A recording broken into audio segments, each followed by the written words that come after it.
This is CPM Precalculus Chapter 3, number 14. So here we have a piecewise defined function, f of x. It's x squared in the range of -2 to 1, and 2 minus x in the range of 1 to 4. Okay, so this is not just greater than and less than or equal. We have a specific range or domain for each. Okay, so first we're going to sketch the graph of f of x. So here I'm going to create my y-axis and my x-axis, right? This goes on forever, up and to the right and left and down, x-axis, y-axis, right?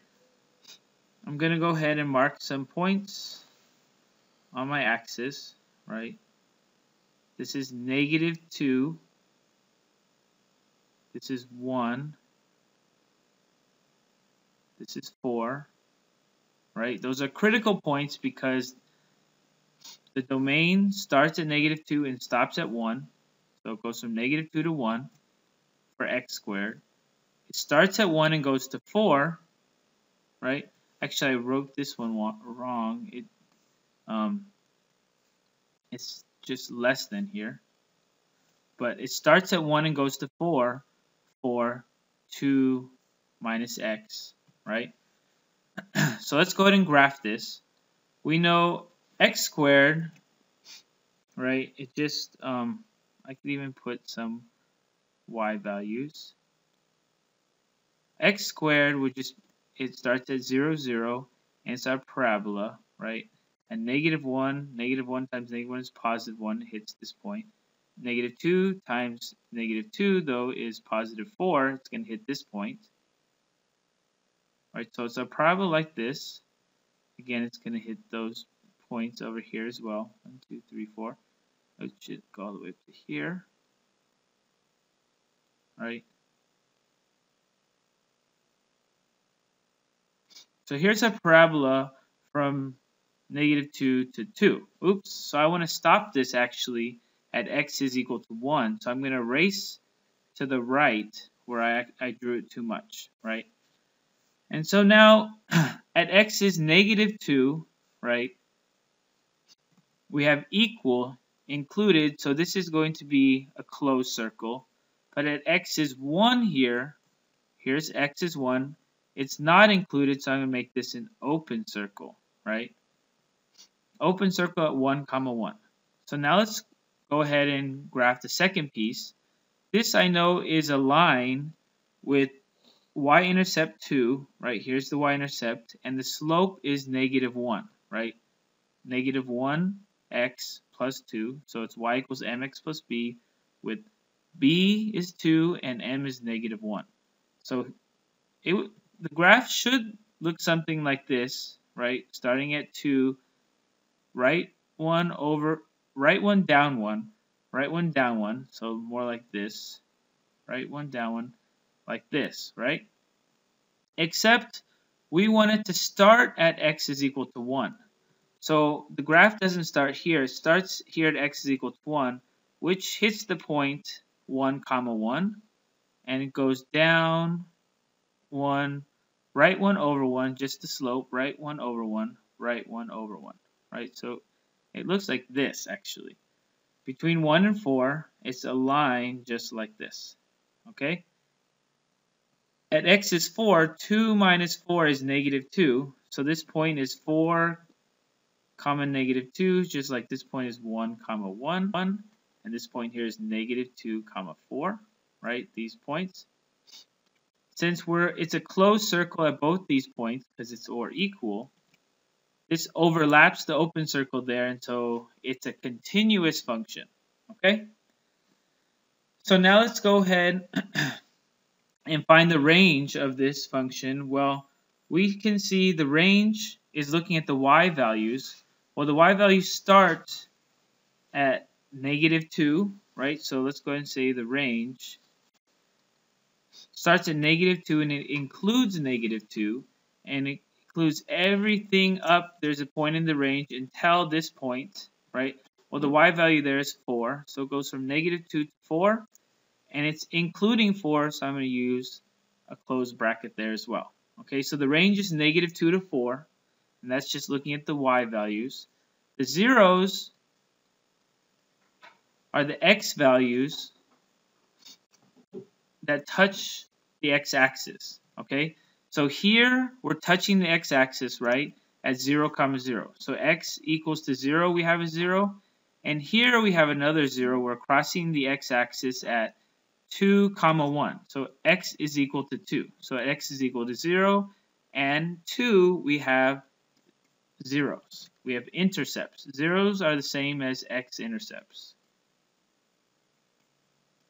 Okay? Now let's go on to part C. Part C says let h of x equal to f of x minus 1 and sketch h of x. Well, we know that that minus 1 means just the shift horizontally right because it's minus 1 unit. Okay?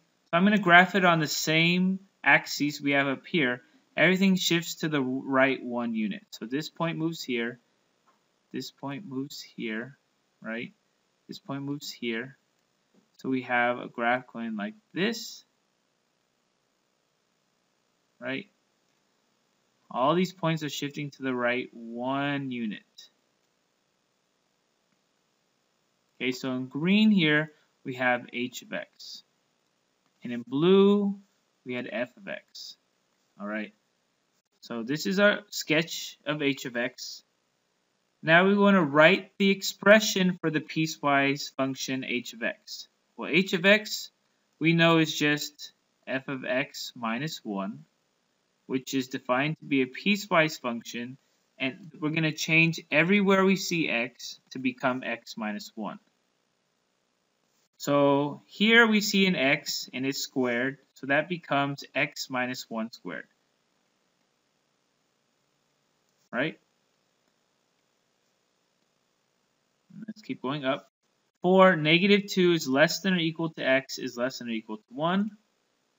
So let's go ahead and write that. For negative 2 is less than or equal to x, but we're replacing x with x minus 1, so it's x minus 1 is less than 1. Okay? The second part is 2 minus x, so we want to change x again. So it's 2 minus, instead of x, we have x minus 1.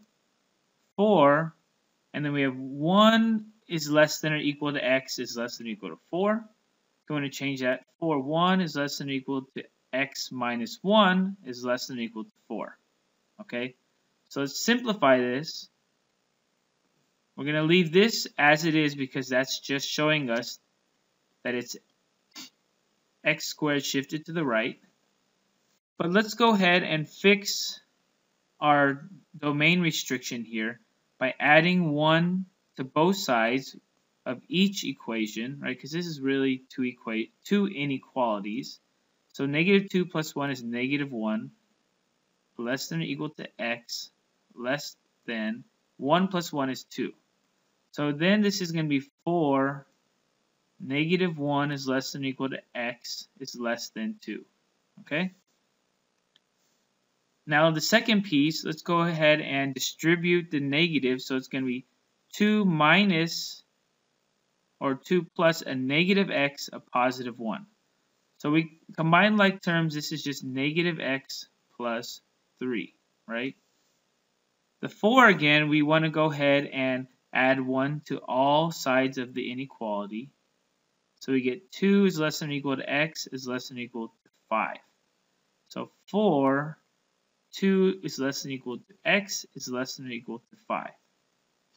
And we can go ahead and look at the picture we drew. And is it going from negative 1 to 2? Negative 1 here.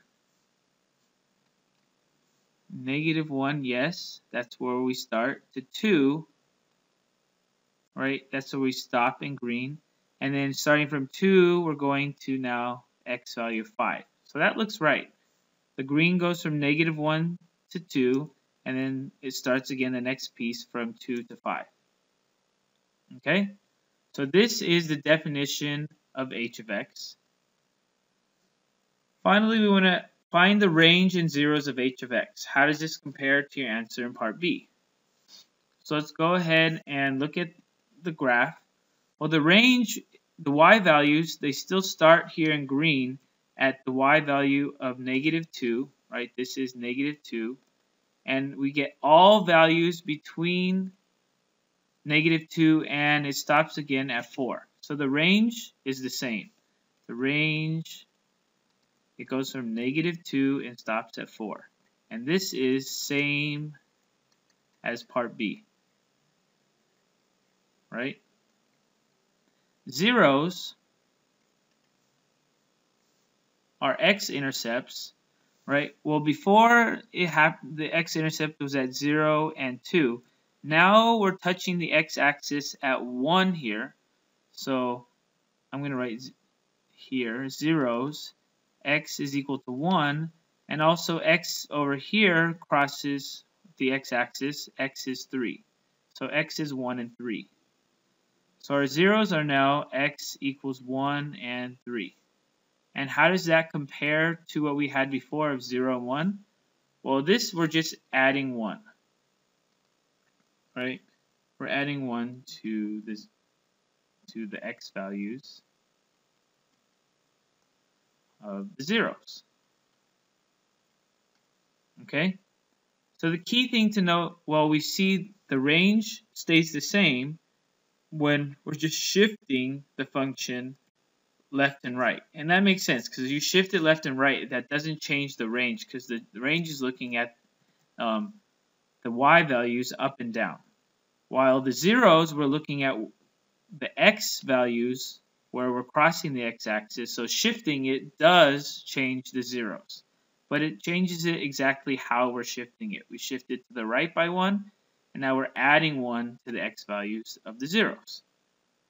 Alright, so that ends for us CPM Precalculus Chapter 3, number 14.